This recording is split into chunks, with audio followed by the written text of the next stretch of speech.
Hello viewers, আসসালামু আলাইকুম। Welcome back to my channel Muktaj kitchen. বন্ধুরা, আপনারা সবাই কেমন আছেন? নিশ্চয়ই আল্লাহর অশেষ রহমতে সবাই ভালো আছেন। আমিও আপনাদের দোয়ায় আর আল্লাহর রহমতে খুবই ভালো আছি। আজকে আমি খুবই মজার মাছের একটি রেসিপি আপনাদের সাথে শেয়ার করব। আশা করি আমার আজকের এই মাছের রেসিপিটিও আপনাদের কাছে ভালো লাগবে। আমার আজকের মাছের রেসিপি হলো শালগম দিয়ে টাটকিনি মাছের ঝোল। এই মাছটা খেতে ভীষণ মজাদার হয়, গরম ভাতের সাথে খেতে খুবই টেস্টি ও অসাধারণ হয় খেতে। তাহলে চলুন দেখি নে এই মজাদার টাটকিনি মাছের ঝোলের রেসিপিটা। আজকে আমি টাটকিনি মাছের ঝোল রান্না করার জন্য এখানে বেশ কিছু মাছ নিয়েছি। মাছগুলো একটু বড় সাইজের ছিল, তাই এভাবে আমি ছোট ছোট টুকরো করে কেটে নিয়েছি। তবে সাধারণত এই টাটকিনি মাছটা এর থেকে বেশি একটা বড় সাইজে হয় না। আমি যে সাইজটা নিয়েছি সাধারণত এতটুকু পর্যন্তই বড় হয়ে থাকে। তবে আপনারা চাইলে এর থেকে যে ছোট সাইজের মাছটা দিয়েও এই রেসিপিটি করে নিতে পারেন এই একই প্রসেসে। লবণ, হলুদের গুঁড়া, মরিচের গুঁড়া দিয়ে আমি মাছগুলো মেখে নিয়েছি। আমি মাছগুলো আজকে ভেজে তারপর রান্না করব। আপনারা চাইলে মাছটা না ভেজেও তারপর মশলা কষিয়ে ওই মাছটা রান্না করে নিতে পারেন, তাহলে ওই মাছটা খেতে ভীষণ ভালো লাগবে। আর এখানে নিয়েছি আমি এই মাছ দিয়ে রান্না করার জন্য ছোট সাইজের দুটি শালগম। আর শালগম দুটি আমি এভাবে লম্বা লম্বিভাবে কেটে নিয়েছি। আর এখানে শালগমের সাথে দুইটা আমি আলু কেটে নিয়েছি। প্রথমেই এখন আমি মাছগুলো ভেজে নেব, সেই জন্য চুলায় একটি ফ্রাই প্যান বসিয়ে পরিমাণ মতো তেল দিয়ে দিচ্ছি মাছগুলো ভাজার জন্য। তেলটা গরম করে মাছের পিসগুলো আমি একে একে দিয়ে দেব মাছগুলো ভাজার জন্য। প্রথমে আমি মাছগুলো মাঝারি আছে 2 থেকে 3 মিনিট এক পাশ ভেজে নিব। মাছের এক পাশ আমি 2 থেকে 3 মিনিট ভেজে নেওয়ার পরে অপর সাইড উল্টিয়ে দিব ভাজার জন্য। আমি মাছের অপর সাইডও 1 থেকে 2 মিনিটের জন্য ভেজে নিয়েছি। আমি মাছগুলো উল্টে পাল্টে খুব ভালো করে ভেজে নিয়েছি লালচে করে। এখন আমি মাছগুলো তুলে নেব। আমি সব মাছগুলো তেল থেকে তুলে নিয়েছি। এখন আমি সেই একই ফ্রাই প্যানে বাকি রান্নাটা করে নেব, সেই জন্য আমি আরো কিছুটা পরিমাণ তেল দিয়ে দিচ্ছি। তেলটা হালকা গরম হয়ে আসলে দিয়ে দিচ্ছি ফোড়নের জন্য আমি গোটা জিরা। এখন জিরাটা একটু আমি তেলের উপরে নেড়ে ছেড়ে ভেজে নিচ্ছি। নেড়ে ছেড়ে ভেজে নেওয়ার পরে আমি এখন দিয়ে দিচ্ছি এর ভিতরে 1 কাপ পেঁয়াজ কুচি। আমি পেঁয়াজ কুচিটা বেশি বাদামি কালার করে ভেজে নিব না, আমি এটা 1 থেকে 2 মিনিটের মতো ভেজে নিব। আমি পেঁয়াজ কুচিটা ঠিক এমন করে ভেজে নিয়ে এখন এর ভিতরে দিয়ে দিচ্ছি 1 চামচ রসুন বাটা আর 1/2 চামচ আদা বাটা। এখন আমি আদা রসুনটা তেলের উপরে ভেজে নিব। আদা রসুনের যে একটা কাঁচা ঘ্রাণ আছে সেই ঘ্রাণটা চলে যাওয়া না পর্যন্ত আমি তেলের উপরে ভেজে নিব। আমি আদা রসুনটা তেলের উপরে খুব ভালো করে ভেজে নিয়েছি। এখন এর ভিতরে দিয়ে দিচ্ছি সামান্য পানি। এখন আমি এর ভিতরে গুঁড়ো মশলা অ্যাড করব।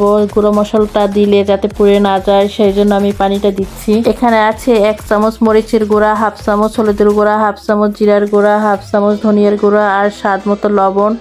সবগুলো গুঁড়ো মশলা আমি এর ভিতরে দিয়ে দিচ্ছি। এখন সমস্ত মশলাগুলো আমি ভালো করে কষিয়ে নিব।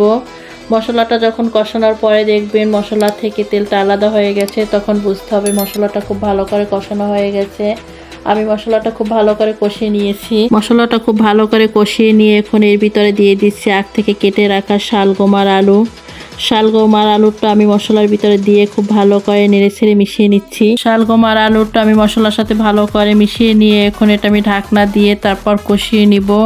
আর এ পর্যায়ে চুলার জালটা হাই হিটে থাকবে। 7-8 মিনিট পর আমি ঢাকনাটা তুলে নিলাম। এখন আমি শালগমটা ভালো করে নেড়ে ছেড়ে দিচ্ছি। আমি অফ ক্যামেরায় আরও একবার শালগমটা ঢাকনা তুলে নাড়াচাড়া করে দিয়েছিলাম।